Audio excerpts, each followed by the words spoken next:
very special guest tonight. I'm at the University of Georgia College of Veterinary Medicine, and I've got Lillian Greener, who is here from the Veterinary Business Management Association, or the VBMA. Thanks for being here tonight. Thank you. I really appreciate being here. We really liked having you tonight. Oh, well, I had a blast. But first of all, what everybody wants to know, why did you become a veterinarian? I originally had no plans to be a veterinarian. I wanted to go to school. I couldn't decide. I wanted to go to school for either human medicine or broadcast journalism.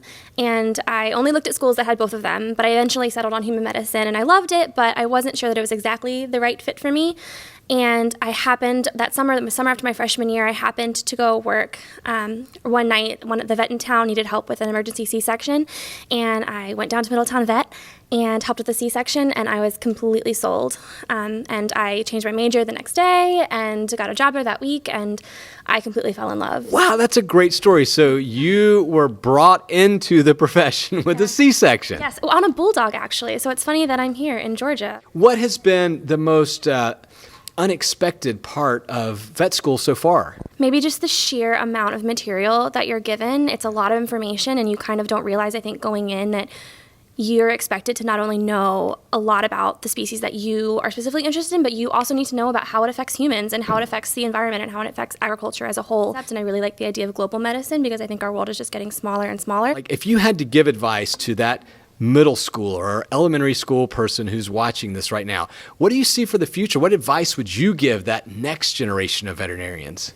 Be passionate about this, and if it's something that you're interested in, run with it, because it is very daunting. And I think especially leading up, getting to vet school and leading up to all of the things that you have to do to get here, I think it is really easy to get discouraged and to feel like it's not possible. But if it's something that you're passionate about, then 100% go for it. Bring back that love of the field because it's so hard. It's a really difficult field, and it's really easy to get burnt out. But I think that a lot of people come into that field with a lot of passion and fervor and excitement, really. So I think just getting back to that place where we're excited to come to work every day and excited to enhance this field, because I think it's moving in a really, really good direction.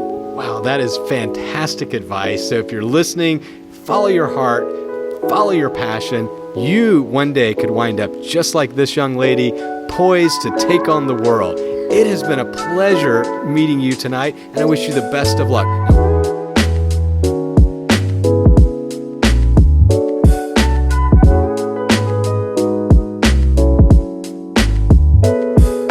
Believe it or not, there are a few males in veterinary school, and I've got one of them here tonight. It is Chuck Hall. Chuck, what year are you? I'm a third year. Third year, and how many total years do you have to go here to be a veterinarian? 4 years for vet school, and then 3 to 4 years for undergrad beforehand. So I actually went to UGA for undergrad, and then while I was that's right. And then while I was applying to vet school, I also pursued a master's in animal dairy science here at UGA. So I did a non-thesis master's in that, and I actually graduated and got my degree for the master's 3 days before I started vet school. So it was, I had the weekend as a break. I definitely was drawn to doing dairy practice, and so I definitely do have a strong interest in it, but maybe not solely. How do you compare like your master's study versus the rigors of veterinary school? Grad school and vet school both. It really comes more down to your personal discipline, and it's not that it's hard. It's just a little bit more challenging.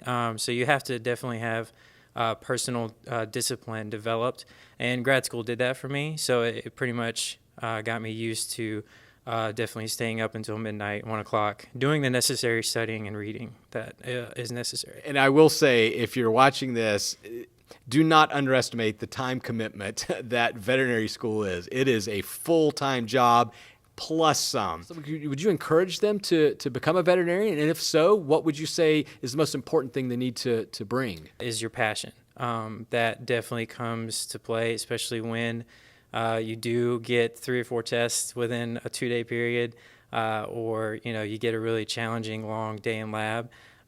During those low moments for you, the passion and the dedication to one health and to just the pets and their high standard of care, that definitely goes a long way. Dog, cat person, what do you prefer? I'm a dog person. However, recently, over the past year, my wife convinced us to get an apartment cat. So we have a cat, and it's growing on me. His name is Anakin.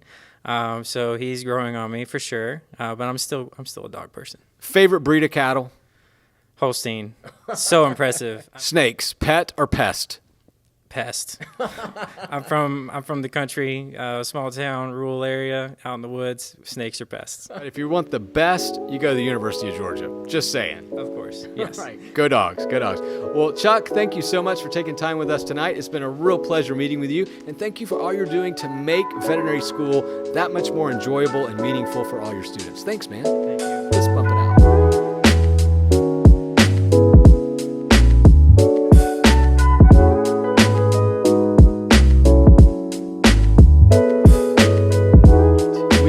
Another veterinary student. This is Kim Haight, Haight.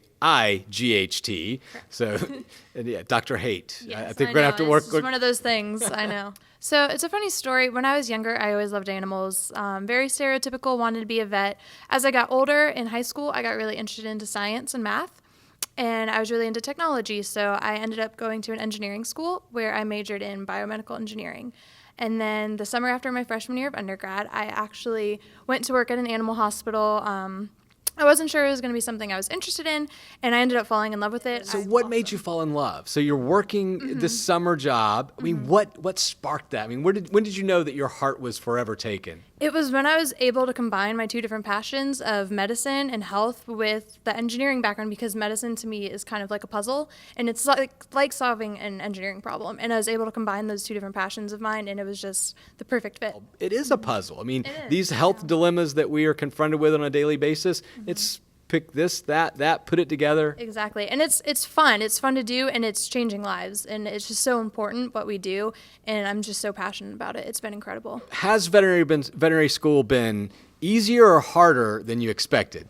I get that question a lot, actually. It's very different. It's more so the time and the commitment that was what surprised me the most, going in and spending your full day studying, and then you go home and then you have to keep studying and you have to keep learning. Yeah, and I think that's one thing people don't talk enough about. I mean, I don't know how it is today, but back in my day, veterinary school started about 7 a.m. and it ended well after midnight. How's it today?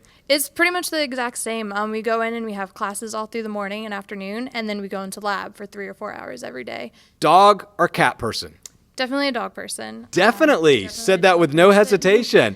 I've been learning to enjoy cats more. My roommate recently got a cat, and so I'm in love with cats as well.